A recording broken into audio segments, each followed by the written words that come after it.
네, 여러분 안녕하십니까. 7월 20일 주말 아침, 토요일 아침 매일 성경 묵상 함께 나누겠습니다. 오늘은 예레미야 34장 8절에서 22절까지 말씀인데요. 제가 앞부분을 읽어드립니다. 시드기야 왕이 예루살렘에 있는 모든 백성과 한 가지로 하나님 앞에서 계약을 맺고 자유를 선포한 후에 여호와께로부터 말씀이 예레미야에게 임하니라. 계약은 사람마다 각기 히브리 남녀 노비를 놓아 자유롭게 하고 그의 동족 유다인을 종으로 삼지 못하게 한 것이라. 이 계약에 가담한 고관들과 모든 백성이 각기 노비를 자유롭게 하고 다시는 종을 삼지 말라 함을 듣고 순복하여 놓았더니 후에 그들의 뜻이 변하여 자유를 주었던 노비를 끌어다가 복종시켜 다시 노으로 삼았더라. 아멘.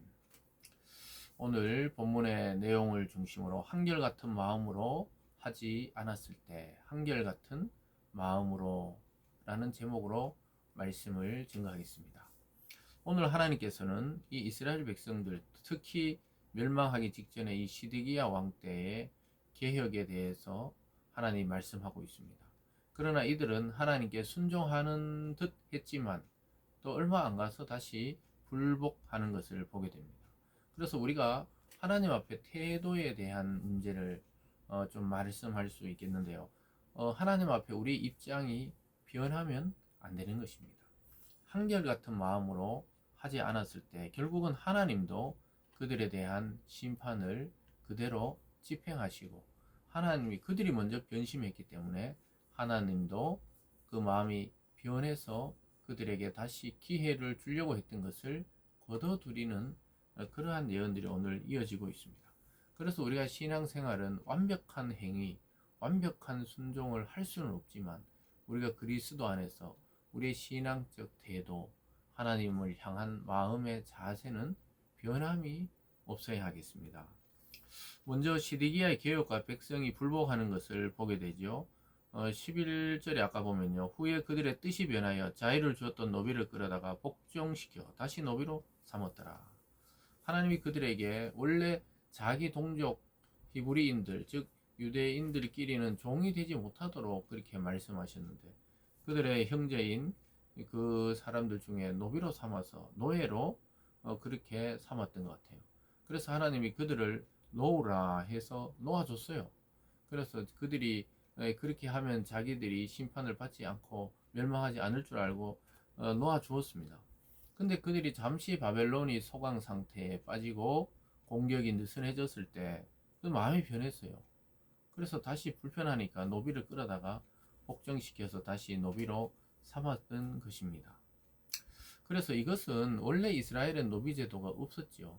노예 제도가 없었습니다. 그러나 이웃의 이방 나라들이 그 하는 모습을 보면서 금방 모방해 가지고 이웃을 착취하고 차별하고 또 그들의 흘리는 눈물에 긍휼을 베풀지 않았기 때문에 하나님은 그 번복한 이스라엘에 대해서 심판하겠다고 말씀합니다. 그들의 태도가 한결같은 마음이 아니었던 것이죠. 그래서 12절에 그러므로 여호와의 말씀이 여호와께로부터 예레미야에게 임하니라 이르시되 이스라엘 하나님 여호와가 이와 같이 말씀하시니라.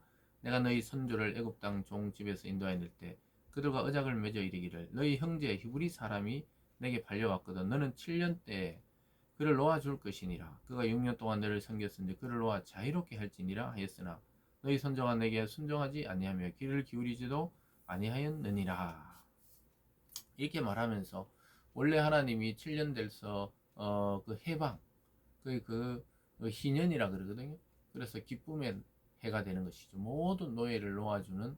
그런데 순종하지 않더니 너희들이 자유로 선포했는데 결국은 또 돌이켜서 너희들이 너희 조상과 같지 않게 자유를 주고 노비들 놓아주는 줄 알았더니 결국은 하나님의 이름을 더럽혔다는 거예요. 다시 돌이켜서 그들을 노비로 삼았던 것에 대해서 책망하십니다. 16절에 보면요. 너희가 돌이켜 내 이름을 더럽히고 각기 너와 그들의 마음대로 자유하게 하였던 노비를 끌어다가 다시 너에게 복종시켜 너희 노비로 삼았도다. 내 이름을 더럽혔다고 말씀하고 있습니다.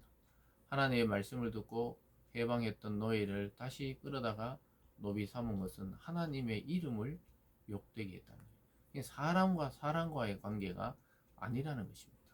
사랑하는 여러분, 우리가 생활하면서 사람과의 그 신의, 사람과의 약속도 지키지 못할 거면 아예 약속을 하지 않는 것이 좋고, 약속을 했으면 해로워도 지키라고 성경은 명령합니다.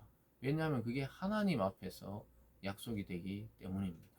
그래서 우리는 우리들끼리 그냥 약속하고 거짓말하고 속이고 또는 약속을 밥 먹듯이 어기고, 이것이 인간들끼리 관계인 줄 알지만 하나님이 그것을 다 지켜보고 계셨다는 사실을 이스라엘 백성들도 놓치고 있었던 것이죠. 그래서 하나님은 이스라엘에게 임할 심판에 대해서 말씀하고 있습니다. 거기 보면요, 다시 17절로 보면, 그러므로 여호와께서 이와 같이 말씀하시니라, 너희가 나에게 순종하지 아니하고, 그러니까 형제에게 자유를 주다가 번복한 것을 하나님께 순종하지 않은 것으로 간주하셨어요. 그래서 각기 형제와 이웃에게 자유를 선포한 것을 실행하지 아니하였은즉 내가 너희를 대적하여 칼과 전염병과 기근에게 자유를 주리라, 여호와의 말씀이니라.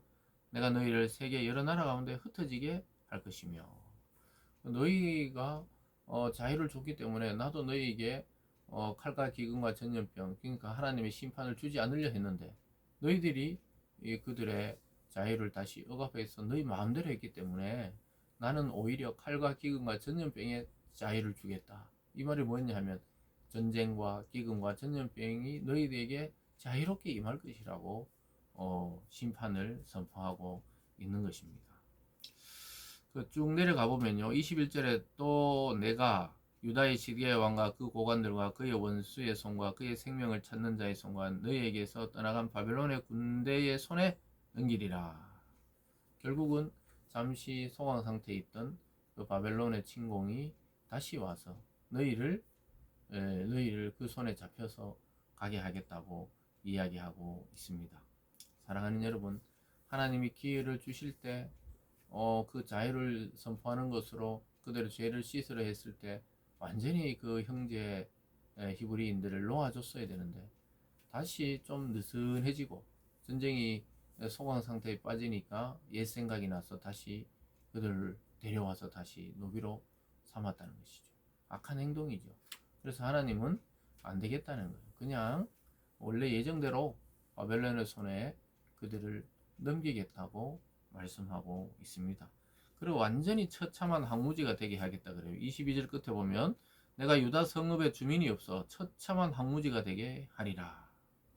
여러분, 인간들에게 맞는 것은 그냥 몸만 다치지만 하나님이 심판하시면 아무것도 남지 않아요. 황무지가 되게 한다. 황폐한 땅이 되게 하는 것이죠. 우거졌던 숲풀이 메마른 사막이 되듯이 하나님이 한번 손대시면 나만 아는 게 없다고 분명하게 말씀하고 있습니다. 그래서 참 놀랍게도 참 선지자 예레미야 말을 듣지 않고 하나님의 말씀을 밥 먹듯이 불순종하고 번복했던 그 유다는 결국 바벨론에 의해서 완전히 포로로 끌려가서 멸망합니다. 그리고 하나님의 계획대로 70년 이후에 회개하고 돌아오는 역사가 일어나는 것이죠. 사랑하는 여러분, 이스라엘의 변심을 하나님은 지적하시면서 결국 그 변심이 하나님의 심판을 자동적으로 불러온 거예요. 결국은 하나님이 그들을 심판하시고자 한 걸 바꾸고 싶어 했지만 자기들이 다시 심판의 행동을 끌고 온 것입니다. 누구도 이것은 이제 원망할 수 없게 되었습니다. 그래서 오늘 이 말씀을 통해 우리가 하나님 앞에 결심하고 또 사람과의 약속도 정말 피치 못할 아주 뭐 그런 급박한 상황이 아니면 반드시 약속을 지킴으로 인해서 한결같은 마음으로 우리가 어떤 것을 대하고 또 그렇게 태도를 취할 때 하나님은 기뻐하십니다. 그래서 피치 못했을 때는 정말 상대나 또는 사람에게 정말 그 양해를 구하고 다음번으로 한다든가 이렇게 해야 되지, 약속을 다 해놓고 번복을 밥 먹듯이 하는 것은 좋지 않은 것인데, 특별히 신앙에 있어서는 그렇다고 말씀하고 있습니다. 여러분, 한결같은 마음으로 하나님과 사람 앞에 신의를 지키며 또 성실한 마음으로 신앙생활과 삶을 살아가는 우리들이 되기를 바랍니다. 기도하겠습니다. 사랑의 하나님 아버지, 오늘 이 말씀을 통해 우리가 누군가에게 자유를 줘놓고는 또 억압하는 일이 없는지 돌아보게 하시고, 하나님 앞에서 또 약속한 것이나 또는 신뢰관계에 있는 것들을 변심하지 말고 끝까지 지킬 수 있도록 하나님 우리의 마음을 지키시고 은혜를 더하여 주셔서 끝까지 하나님과 사람 앞에 신의와 또 성실과 또 신앙적인 의리를 지켜나가는 저희들 다 되게 하여 주시옵소서. 감사드리며 예수님 이름으로 기도드리옵나이다. 아멘.